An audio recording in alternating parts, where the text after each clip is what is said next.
ఏంట్రా Instagram account suspend అని ఒకసారి చూడు. ఎరా 2 గంటల్లో ఫాలోవర్స్ కోసం ట్రై చేసావేంటి? కొంచెం ట్రై చేశాను.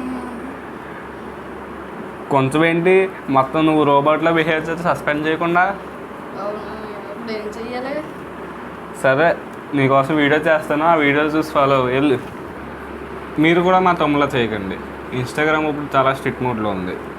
ఫేక్ ఫాలోవర్స్ కోసం ఫేక్ ఫాలోవర్స్ యాప్ వాడకండి. ఇన్స్టాగ్రామ్ VPNs త్రూ లాగిన్ అవ్వకండి. అలాగే ఒక డివైస్ నుండి స్టేబుల్గా లాగిన్ అవ్వండి. అలాగే మల్టిపుల్ అకౌంట్ లాగిన్ అయితే అవాయిడ్ చేయండి. అండ్ అఫీషియల్ ఇన్స్టాగ్రామ్ యాప్ మాత్రమే యూస్ చేయండి. ఇంకా ఎటువంటి ఏపీకేస్ని అయితే వాడకండి. ఆటోమేటెడ్ బాట్స్ని అయితే వాడకండి. మరి సేఫ్గా ఉండాలంటే ఏం చేయాలి? సింపుల్, 2 ఫ్యాక్టర్ అథెంటికేషన్ అయితే ఆన్ చేయండి. జీమెయిల్ ఇంకా మీ ఫోన్ నెంబర్ని వెరిఫై చేసుకోండి, సరిపోతుంది. ఒకవేళ మీ అకౌంట్ ఆల్రెడీ సస్పెండ్ అయితే ప్యానిక్ అవ్వకండి. మీ ఒరిజినల్ ఐడి ప్రూఫ్ మాత్రం సబ్మిట్ చేయండి. మీ ఐడి ప్రూఫ్ చాలా సెక్యూర్గా అయితే ఉంటుంది. వితిన్ 3-4 డేస్లో మీకైతే అకౌంట్ మళ్ళీ వెనక్కి వస్తుంది. ఇలాంటి ఇన్ఫర్మేషన్ కోసం మన ఛానల్ సబ్స్క్రైబ్ చేసుకోండి. అలాగే ఈ వీడియోని మీ ఫ్రెండ్స్ అందరికీ షేర్ చేయండి. ఈ వీడియో నచ్చినట్టయితే లైక్ చేయండి.